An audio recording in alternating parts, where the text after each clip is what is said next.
चलिए जानते हैं आज देश और दुनिया की सिलेक्टेड काम की और महत्वपूर्ण 25 बड़ी खबरों को सिर्फ 10 मिनट में। पर अभी तक आपने इस वीडियो को लाइक नहीं किया है तो लाइक कर दें और इस चैनल को सब्सक्राइब भी कर लीजिए।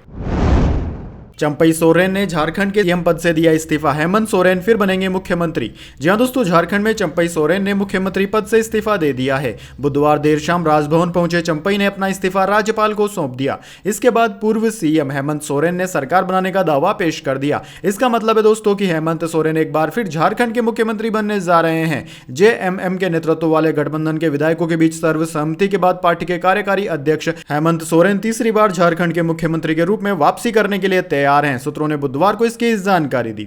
चलिए जान लेते हैं अगली बड़ी खबर। हाथरस हादसे पर बोले बाबा भोला, मैं निकल गया था, अराजक तत्वों ने भगदड़ कराई। योगी बोले यह साजिश जैसा, अब तक 122 की मौत। जी हां दोस्तों, यूपी के हाथरस में भगदड़ से 24 घंटे बाद भोले बाबा का पहला बयान सामने आया। उन्होंने सुप्रीम कोर्ट के वकील एपी सिंह के जरिए लिखित बयान जारी किया, जिसमें लिखा कि समागम से मेरे निकलने के बाद हादसा हुआ, असामाजिक तत्वों ने भगदड़ मचाई है, इन लोगों के खिलाफ लीगल एक्शन लूंगा, घायलों के स्वस्थ होने की कामना करता हूं। सत्संग के बाद हुई भगदड़ में अब तक 122 लोगों की मौत हो चुकी है। वहीं दोस्तों 4 जिलों हाथरस, अलीगढ़, एटा और आगरा में रात भर शवों का पोस्टमार्टम होता रहा। परिजन अपनों की लाश को लेकर इधर उधर भटकते रहे। प्रशासन ने अब तक 121 मौतों की पुष्टि की है। दोस्तों जैसा कि आपको पता है, हादसा मंगलवार दोपहर 1 बजे फुलरई गांव में हुआ था। बुधवार सुबह 11:30 बजे सीएम योगी भी हाथरस पहुंचे। जिला अस्पताल में घायलों से मुलाकात की, घटनास्थल गए, अफसरों से पूरे हादसे की जानकारी भी ली। चलिए जान लेते हैं अगली खबर। राज्यसभा में प्रधानमंत्री मोदी की स्पीच, विपक्ष का वॉकआउट। प्रधानमंत्री बोले पेपर लीक के दोषियों को छोड़ेंगे नहीं, मणिपुर की स्थिति सामान्य हो रही है। जी हां दोस्तों, प्रधानमंत्री मोदी ने बुधवार को राज्यसभा में राष्ट्रपति के अभिभाषण के धन्यवाद प्रस्ताव पर जवाब दिया। 1 घंटा 50 मिनट की स्पीच में प्रधानमंत्री नीट, मणिपुर, संविधान, कांग्रेस, पश्चिम बंगाल, रोजगार, भ्रष्टाचार, CBI, ED, federalism, emergency, Jammu Kashmir, Indira, Rahul, दलितों पर भी बोले। प्रधानमंत्री मोदी जब 32 मिनट बोल चुके थे तब विपक्ष के नेताओं ने सदन से वॉकआउट कर दिया। वॉकआउट प्रधानमंत्री द्वारा सोनिया गांधी पर निशाना साधने के बाद हुआ। उन्होंने कहा कि ये लोग ऐसे हैं जो ऑटो पायलट और रिमोट पायलट पर सरकार चलाने के आदी है। वे काम करने में विश्वास नहीं रखते, वे बस इंतजार करना जानते हैं।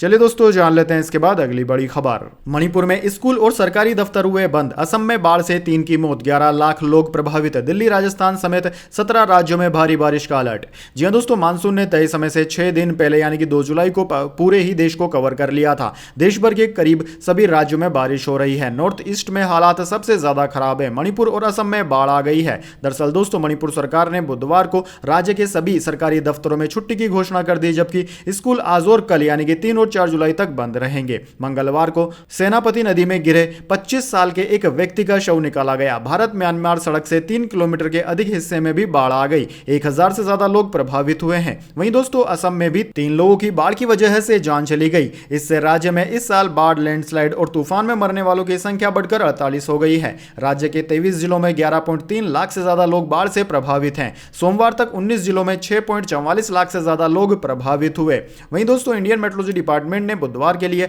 17 राज्यों पंजाब, हरियाणा, चंडीगढ़, दिल्ली, उत्तराखंड, राजस्थान, गुजरात, बिहार, पश्चिम बंगाल, सिक्किम, अरुणाचल प्रदेश, मणिपुर, मेघालय, असम, नागालैंड, त्रिपुरा, मिजोरम में अति भारी बारिश और 9 राज्यों हिमाचल प्रदेश, उत्तर प्रदेश, मध्य प्रदेश, छत्तीसगढ़, महाराष्ट्र, गोवा, आंध्र प्रदेश, कर्नाटक, केरल में भारी बारिश का अलर्ट जारी किया है। वैसे दोस्तों कमेंट करके बताइए आप देश के कौन से राज्य के कौन से जिले में निवास करते हैं, ताकि आने वाले वीडियोस में आपके राज्य की खबरें भी आप तक प्रमुखता से पहुंचा सकें। चलिए दोस्तों जान लेते हैं इसके बाद अगली बड़ी खबर।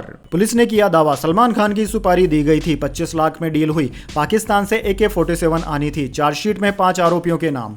जी हां दोस्तों, एक्टर सलमान खान के घर हुई फायरिंग की जांच कर रही नवी मुंबई पुलिस ने नया खुलासा किया है। पुलिस का कहना है कि लॉरेंस गैंग ने सलमान को मारने के लिए 25 लाख रुपए की सुपारी दी थी। पुलिस ने अब इस मामले में गिरफ्तार किए गए लॉरेंस गैंग के 5 आरोपियों के खिलाफ चार्जशीट दाखिल की है। ये आरोपी सलमान खान पर हमला करने के लिए पाकिस्तान से AK-47 राइफल, AK-92 राइफल और M16 राइफल खरीदने की तैयारी कर रहे थे। इसके अलावा इन्होंने जिगाना पिस्तौल भी मंगवाने की कोशिश की, जिससे पंजाबी सिंगर सिद्धू मूसेवाला की हत्या भी की गई थी। चलिए दोस्तों जान लेते हैं इसके बाद अगली खबर। नरेंद्र मोदी सांसदों से बोले राहुल की तरह पेश न आए, विपक्ष तीसरी बार गैर कांग्रेसी प्रधानमंत्री बनने से परेशान, राहुल ने प्रधानमंत्री को चिट्ठी लिखी। जी हां दोस्तों, प्रधानमंत्री मोदी ने मंगलवार को एनडीए संसदीय दल की बैठक को संबोधित किया, जिसमें भाजपा के सीनियर नेता, केंद्रीय मंत्रियों के अलावा सहयोगी पार्टियों के सांसद शामिल हुए। मोदी का उनके तीसरे कार्यकाल में एनडीए सांसदों को दिया यह पहला संबोधन था। संसदीय दल की बैठक में प्रधानमंत्री मोदी ने सांसदों को सदन में अपना आचरण ठीक रखने की नसीहत दी। सूत्रों के मुताबिक प्रधानमंत्री ने सांसदों से कहा कि वे लोकसभा में कांग्रेस नेता राहुल गांधी की तरह पेश न आए। विपक्ष परेशान है क्योंकि पहली बार कोई गैर कांग्रेसी नेता लगातार तीसरी बार प्रधानमंत्री बना है। चलिए दोस्तों जान लेते हैं अगली खबर। Gold silver price today. आज सोना सस्ता हुआ, चांदी हुई महंगी। गोल्ड 71,858 पर आया, सिल्वर के दाम 88,085 रुपए प्रति किलो पर पहुंचे। जी हां दोस्तों, सोने की कीमतों में 2 जुलाई को मामूली गिरावट है। Indian Boolean and jewellers association की वेबसाइट के मुताबिक 10 ग्राम 24 कैरेट सोना 16 रुपए गिरकर 71,858 रुपए पर आ गया। कल इसके दाम 71,874 रुपए प्रति 10 ग्राम थे। हालांकि दोस्तों चांदी की कीमत में आज बढ़त देखने को मिली। 1 किलो चांदी 283 रुपए बढ़कर 88,085 रुपए में बिक रही है। इससे पहले चांदी 87,802 रुपए प्रति किलो पर थी। एक साल में चांदी 29 मई को अपने ऑल टाइम हाई 94,280 रुपए प्रति किलोग्राम पर पहुंच गई थी। चलिए दोस्तों जान लेते हैं इसके बाद अगली खबर। ट्रंप पर चुनावी नतीजे पलटने का केस नहीं चलाएगा सुप्रीम कोर्ट, समर्थकों से संसद पर हमला कराने का था आरोप। ट्रंप बोले यह संविधान की जीत। जी हां दोस्तों, अमेरिका की सुप्रीम कोर्ट ने सोमवार को डोनाल्ड ट्रंप के पक्ष में बड़ा फैसला सुनाया। कोर्ट ने कहा कि ट्रंप के राष्ट्रपति रहते हुए लिए गए कई फैसलों पर कानूनी कार्यवाही नहीं की जा सकती। ट्रंप पर आरोप था कि उन्होंने अमेरिका का राष्ट्रपति रहते हुए नवंबर 2020 के चुनाव के नतीजों को पलटने की साजिश रची थी और उनके समर्थकों ने संसद पर चढ़ाई कर दी थी। इसे लेकर कोर्ट में उन पर केस चल रहा था। उनके खिलाफ ट्रंप ने वाशिंगटन की निचली अदालत में अपील की थी, उन पर आपराधिक मामले न चलाए जाएं। पूर्व राष्ट्रपति होने के नाते उन्हें छूट मिले। इस अपील को लोअर कोर्ट ने खारिज कर दिया था। हालांकि अब सुप्रीम कोर्ट ने वाशिंगटन की निचली कोर्ट के फैसले को पलट दिया। अमेरिका के इतिहास में पहली बार ऐसा हुआ है जब सुप्रीम कोर्ट ने कहा है कि पूर्व राष्ट्रपति के पावर में रहते हुए किए गए कामों पर आपराधिक मामला नहीं चलाया जा सकता। चलिए दोस्तों जान लेते हैं इसके बाद अगली बड़ी खबर। भारतवंशी बिजनेसमैन ने 8,000 करोड़ ठगे, अमेरिका की फार्मा कंपनियों से विज्ञापन का झूठा दावा किया, 83 करोड़ का घर, प्राइवेट जेट खरीदा।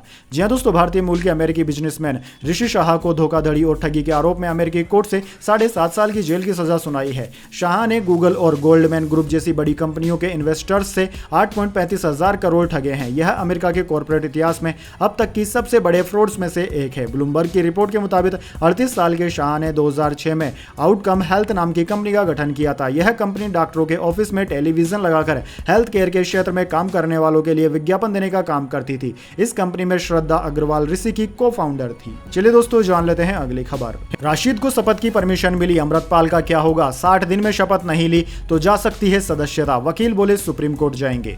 जी हां दोस्तों, राशिद इंजीनियर को शपथ लेने की अनुमति मिल गई है तो हम भी खुश हैं। अमृतपाल के लिए भी हम बिना वक्त जाया किए सीधे कोर्ट जाएंगे। पंजाब की खंडूर साहिब सीट से चुनाव जीतकर सांसद बने अमृतपाल के पिता तरसेम सिंह की ये फिक्र वाजिब है। दरअसल दोस्तों 18वीं लोकसभा का पहला सत्र शुरू हो चुका है। नवनिर्वाचित सांसदों ने शपथ भी ले ली। सिर्फ 6 सांसद ऐसे थे जो शपथ नहीं ले सके। इनमें 2 सांसद अमृतपाल और इंजीनियर राशिद शेख जेल में बंद है। उन्हें शपथ के लिए जेल से बाहर आने की परमिशन और जमानत का इंतजार है। इसके अलावा कांग्रेस सांसद शशि थरूर, टीएमसी के 3 सांसद शत्रुघ्न सिन्हा, दीपक अधिकारी और नीरुल इस्लाम भी अलग अलग वजहों से शपथ नहीं ले पाए थे। इनमें शत्रुघ्न सिन्हा के अलावा सभी सांसद अब शपथ ले चुके हैं। चलिए दोस्तों जान लेते हैं इसके बाद अगली बड़ी खबर। हिंडनबर्ग बोला सेबी धोखेबाजों को बचाने की कोशिश कर रहा, अमेरिकी फर्म को नोटिस मिला, पिछले साल अडानी पर स्टॉक मैनिपुलेशन के आरोप लगाए थे।